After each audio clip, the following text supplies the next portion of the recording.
Hello students, आज मैं आपको क्लास 9th का सर्कल चैप्टर की एक्सरसाइज 9.2 का क्वेश्चन नंबर 1 बता रही हूँ। ठीक है, देखो यहाँ पे क्या दे रखा है, 2 circles of red I 5 centimetre and 3 centimetre intersect at 2 points and the distance between their centres is 4 centimetre.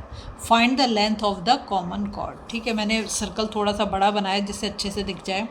तो देखो, इस वाला बड़ा वाला जो सर्कल है इसका सेंटर है ओ, और ये छोटा वाला सर्कल है इसका सेंटर का नाम मैंने रखा है ओ डैश। ठीक है, और जो बड़ा वाला सर्कल है उसकी रेडियस दे रखी है मैं 5 सेंटीमीटर ये है, और जो छोटा वाला सर्कल है उसकी रेडियस हमें दे रखी है 3 सेंटीमीटर। तो ओ डैश ए तो इसकी रेडियस है और ओ ए जो है बड़े वाले सर्कल की रेडियस है। अच्छा, दोनों के सेंटर के बीच की जो डिस्टेंस दे रखी है वो 4 सेंटीमीटर, मतलब ओ से ओ डैश तक की जो दूरी है वो 4 सेंटीमीटर। ठीक है, अब उसने कहा है कि हमें find the length of the common chord. तो कॉमन कॉर्ड क्या है, जब दोनों सेंटर जहाँ पे काट रहे हैं दोनों के बीच से जो कॉर्ड जा रही है ए बी, जिसको मैंने नाम दे दिया ए बी। ठीक है, तो हमारा एक वो है, यहाँ पे मैंने लिख दिया if 2 circles intersect at 2 points. तो 2 पॉइंट्स क्या है, एक तो ए पॉइंट है और एक बी पॉइंट है, इन 2 पॉइंट पे इसको काट रहे हैं।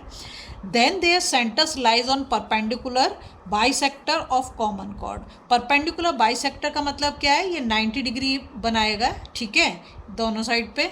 और जो बाइसेक्टर का मतलब ओ एन की जो डिस्टेंस होगी बी एन की डिस्टेंस के इक्वल, मतलब दोनों की जो है इक्वल होगा, A N equals to B N होगा। तो सबसे पहले मैं यही चीज़ लिख देती हूँ, A N equals to B N. ठीक है, अब देखो सबसे पहले हम क्या करेंगे, ट्राइंगल ले लेंगे जो हमें दिख रहा है यहाँ पर ए ओ ओ डैश। ठीक है, तो मैंने ट्राइंगल लिया, in triangle A O O dash, A O O dash. ठीक है, अब इसका हम क्या करेंगे, सबसे पहले हम इसका एरिया निकालेंगे। तो एरिया निकालने के लिए मैं यहाँ पे हेरन्स फार्मूला का यूज़ कर रही हूँ। तो सबसे पहले मुझे क्या निकालना पड़ेगा, इसका सेमी पेरीमीटर। ठीक है, तो सेमी पेरीमीटर निकालने के लिए मैं लिख रही हूँ S is equal to A plus B plus C upon 2। ठीक है, ए हमारा 5 सेंटीमीटर है, बी हमारा 4 सेंटीमीटर, सी हमारा 3 सेंटीमीटर अपॉन 2। तो 7 5 12, 12 अपॉन 2, तो ये हो गया 6 सेंटीमीटर। ये तो हमने निकाले इसका सेमी पेरीमीटर। ठीक है, अब हम क्या करेंगे, अब हम इसका एरिया निकालेंगे।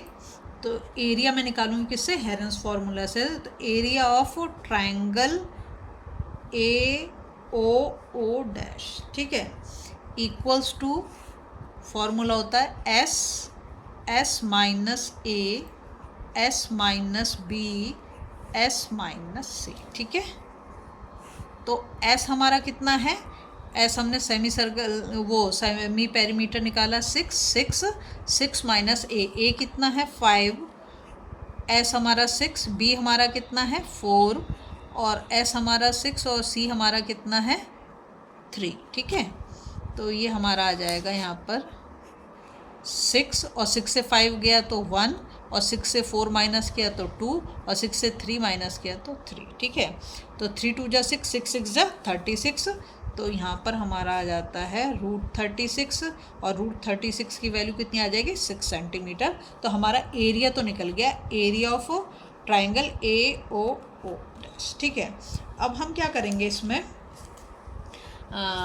देखो अब हम ना यहाँ पे निकाल देते हैं। अब मैं निकालूंगी एरिया, फिर से area of triangle A O O dash is equal to half into B into H. अब सोचोगे एरिया तो निकल गया, दोबारा निकालने की क्या ज़रूरत है, क्योंकि हमें क्या चाहिए, हमें तो ये जो कॉमन कॉर्ड है इसकी लेंथ चाहिए ना, इसलिए। तो एरिया हमें पता चल गया, एरिया यहाँ पे हमने कितना निकाल लिया 6 सेंटीमीटर स्क्वायर आएगा, सॉरी। ठीक है, तो यहाँ पे मैं लिख दूँगी 6 इक्वल्स टू हाफ, बेस हमारा कितना है, बेस हमारा 4 सेंटीमीटर है, बेस हमारा 4 सेंटीमीटर है। ठीक है, और हाइट देखो यहाँ पर हमारी इस ट्राइंगल की ए एन जो है वो हमारी हाइट है, तो मैंने यहाँ पे लगा दिया ए एन। ठीक, अब इस 2 को मैं इधर ले जाऊँगी, हाँ ये डिवीज़न में, तो इधर जाके क्या हो जाएगा, मल्टीप्लाई हो जाएगा, equals to 4 into A N. हमें तो ए एन पता करना है ना, तो अब मैं क्या करूँगी, ए एन इक्वल्स टू 12 अपॉन 4। देखो ये तो इसके मल्टीप्लिकेशन में था, और ये दोनों 6 2 जा 12 हो गया, 4 3 जा 12। तो ए एन की जो वैल्यू आ गई हमारी कितनी आ गई, 3 सेंटीमीटर आ गई। ठीक है, अब हमें क्या चाहिए, देखो शुरू में ही मैंने यहाँ पर लिखा है, शुरू में मैंने यहाँ पे लिखा है A N equals to B N. क्या लिखा है? A N equals to B N. तो ए एन तो मैं निकाल चुकी, तो A N equals to B N equals to 3 centimetre. लेकिन हमें जो यहाँ पे पता करनी है लेंथ उसे हमें कॉर्ड की, तो कॉर्ड क्या है हमारी? A B. तो हम यहाँ पे निकालेंगे chord A B equals to, ये दोनों पार्ट को अगर हम ऐड कर दें A N plus B N, तो हमारा हो जाएगा ए एन भी 3 और बी एन भी 3, क्योंकि दोनों तो इक्वल हैं। तो कितना हो गया? 6 सेंटीमीटर। तो ए बी जो है कॉर्ड उसकी हमारे आ गया। अगर आपको वीडियो पसंद आ रही है प्लीज़ लाइक शेयर सब्सक्राइब कर दो, फॉलो जरूर।